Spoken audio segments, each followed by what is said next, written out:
Assim que nós, de aqui por diante, veja só, a ninguém conheçamos segundo a carne, mas antes conhecemos segundo Cristo. Ao verso 17. Assim, se alguém está em Cristo, nova criatura és. As coisas velhas já passaram, eis que tudo se fez novo. Esse versículo aqui está apenas confirmando o que eu acabei de dizer para você. Quando você chega a esse ponto de entender que o Senhor Jesus morreu por todos, e você se inclui e se assume, você não deve mais olhar para você de uma forma natural, porque agora você é uma outra pessoa segundo Cristo lhe formou. É o que a Bíblia chama nascido de novo. Você agora entra em frequência, entra em sintonia com o poder de Deus, o poder criador, onde está a imortalidade, onde está a vida, onde está a capacidade, cria dentro de você as habilidades que você precisa. Tira ou destrói doenças do teu corpo, cria tecidos, se for preciso. Por quê? Porque agora você está em contato com a força criadora, com Deus que é Espírito. Espírito e consciência é a mesma coisa. Agora você é como um aparelho de televisor, por exemplo.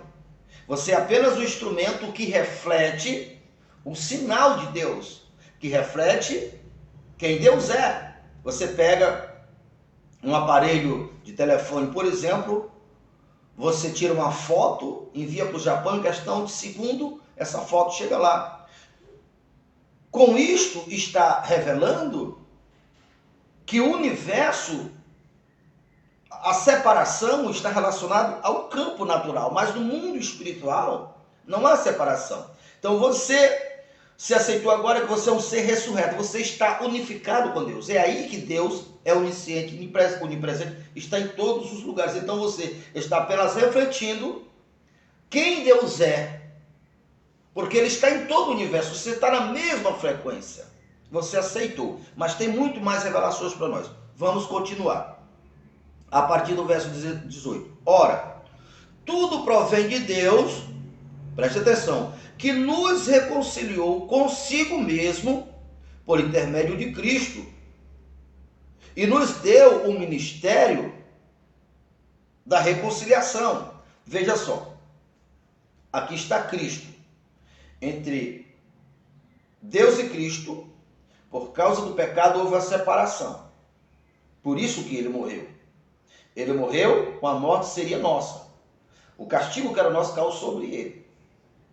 Então ele morreu, pagou a conta, ressuscitou, o pecado saiu. Agora ele e o Pai se tornaram um em espírito.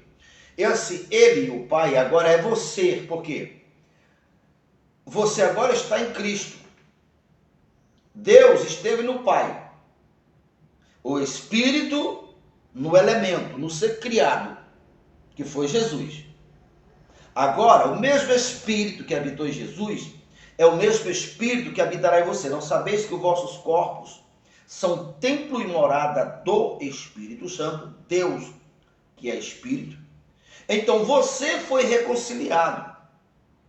E aí, aonde Cristo estará agora, você estará também. E ele, Cristo, está sentado à direita de Deus, no lugar de honra, no lugar de comandante, no lugar de rei. E é exatamente neste lugar que você está. Não é só uma teoria. Porque Deus enviou anjos poderosos a serviço dos que herdam a salvação. Quando você crê e se firmar nessa verdade, esses anjos é tua força. O Espírito de Deus trabalha dentro de você, te dando habilidade, fazendo o teu entendimento aceitar, compreender. E os anjos trabalham fora. Uma pessoa, quando ele entra nessa sintonia, está nessa força, espírito de rei, essa conexão espírito e carne, tudo começa a se mover em prol dessa autoridade. Porque Cristo, que é o Espírito, que está sentado à direita do Pai. Efésios 1 afirma que nós somos a parte corpórea dele. E é exatamente o que nós iremos estar aprendendo. Então lembra dessa colocação aqui? Porque Deus estava em Cristo reconciliando consigo o mundo. E você faz parte do mundo. Por isso, Deus amou o mundo de tal maneira que deu o seu único Filho para todos, que todos aqueles que nele crêem não pereçam, mas tenham a vida eterna. Mas aqueles que não reconhecer, não é que Deus vai punir ele, condenando. Não, todos nós estávamos condenados. Todos nós estávamos separados de Deus. E quando nós cremos em Cristo, estamos em Cristo, nós somos reconciliados, porque Deus estava em Cristo, reconciliando consigo o mundo. Agora vamos para Efésios. Eu quero... tem tanta coisa boa aqui. Vamos ler todinho. A própria palavra de Deus aqui está sendo pregada, esclarecida por si mesmo. Bendito Deus e Pai do nosso Senhor e Salvador Jesus Cristo, o qual já nos abençoou com todas as sortes de bênção nas regiões espirituais, ou seja, quando a minha consciência aceita, compreende que eu sou um com o Pai, que eu sou uma extensão de Deus, é isso que Efésios está dizendo. Veja a continuação. Assim como nos elegeu em Cristo antes da fundação do mundo para sermos santo, irrepreensível. Aqui já preguei em outras ocasiões, falando que aqui é a nossa origem. Olha, veja, antes da fundação do mundo, o Senhor Jesus, em João 17, o verso 5, ele disse: Pai, glorifica-me com aquela glória que eu tinha antes da fundação do mundo. Veja que aqui está falando que Deus nos elegeu em Cristo antes da fundação do mundo. Veja, do mesmo tempo.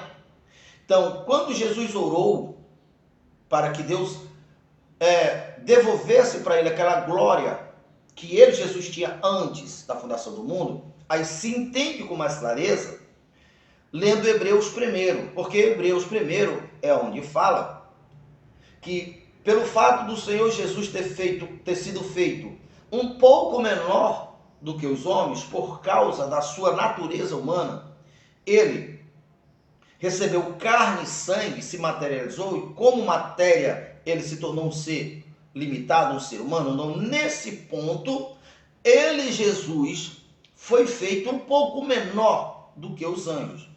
Mas, no que se respeita à honra, o Senhor Jesus é superior aos anjos.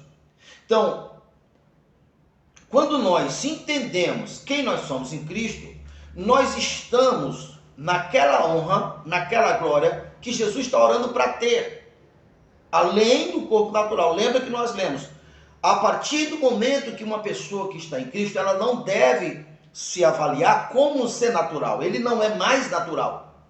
Ele era agora um homem sobrenatural. Ele está com a força do poder superior. Então, lá em Hebreus, fala que Jesus está acima dos anjos, e no verso 11 do capítulo 2 diz: quem santificou, que no caso foi Jesus, e nós que fomos santificados, viemos de um, se unificamos. E aqui você vê claramente que nós fomos eleitos antes da fundação do mundo. Se nós nunca chegar em Cristo, nós nunca validamos essa eleição.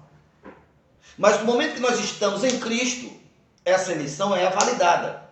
Não vai pensar que aqui está dizendo que aqueles que vão chegar em Cristo, que vão ser salvos, foi por um decreto de Deus, como alguns com a mente totalmente fechada entendem. Não. O propósito está lá. Nós fomos eleitos antes da fundação do mundo. Nós lemos lá em 2 Coríntios que o Senhor Jesus nos reconciliou o mundo com ele. Mas veja, todos os dias tem pessoas se perdendo, porque não validaram esses benefícios. Continuamos aqui em Efésios, a partir do verso 6. Bom, verso 6. Para louvor da sua glória, da sua graça, que ele nos concedeu gratuitamente no amado, ou seja, em Cristo. Veja só. Nós temos mostrado diante a Bíblia, quem sabe você está enquadrado no que eu vou falar agora. 90 e tanto por cento dos cristãos se sente pecador. Eles não compreendem a graça, eles vão dizer assim: eu vou ser salvo porque Deus é muito bom e apesar dos pesares eu faço tudo errado, eu sou um pecador miserável, eu sou salvo. Não.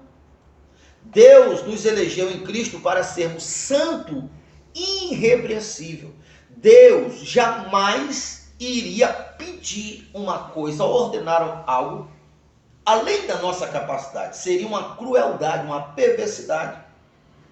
A questão é que os cristãos acham que está se tratando da sua força humana, do seu esforço humano. E não é. O homem pode fazer o que ele quiser e o estado dele, apenas pelo que ele faz, é de pecador, separado de Deus. Mas quando o homem está em Cristo, esse homem, ele é santo. Porque Deus nos elegeu em Cristo antes da fundação do mundo para sermos santo e irrepreensível. Agora veja só, nós acabamos de ler. Deus nos chamou pela sua glória, para participar da sua glória. Você tem dimensão disso? Pedro também chega a afirmar, deixa eu dar um pulinho lá em Pedro, porque é muito maravilhoso essas revelações. Lembra, nós estamos aqui na Escola para Reis, né? Baseado lá em Apocalipse 10 e o verso 5, que Deus nos chamou para ser reis e sacerdotes para governar nessa terra. Segundo a Pedro, veja só que maravilha. Deixa eu achar aqui o irmão Pedro. Segundo a Pedro, veja só. Visto como pelo seu divino poder, não foi pelo nosso esforço, não foi por nosso mérito, visto pelo seu divino poder, nos tem dado todas as coisas que se diz respeito à vida, pelo conhecimento completo daquele que nos chamou para a sua própria glória e virtude. Veja só, Deus nos chamou pela sua própria glória, ou seja, Ele está nos chamando para ser participante da glória, porque foi por essa glória que Ele nos chamou. Que glória é essa? De sermos santos, de estar sentado à direita do Pai, de ser um com o próprio Pai. Nós somos apenas uma extensão humana do próprio Deus, do próprio Criador. É só nós entender isso e agir nisto que as coisas acontecem. E a continuação de Pedro diz que ele, Deus, nos deu a natureza divina. Você já parou para analisar? Nos deu a virtude dele. O que Deus é capaz de fazer? O que Deus pode fazer? Qual é a intensidade do poder de Deus? Da sabedoria de Deus? Do que Deus é capaz. Então é isso que a Bíblia está dizendo quando diz que Deus nos chamou pela sua própria glória e virtude. Essa virtude de Deus. É por isso que Paulo, entendendo, diz: tudo eu posso nele que nos fortalece. Tudo eu, tudo você pode, todos os que crerem podem nele que nos fortalece.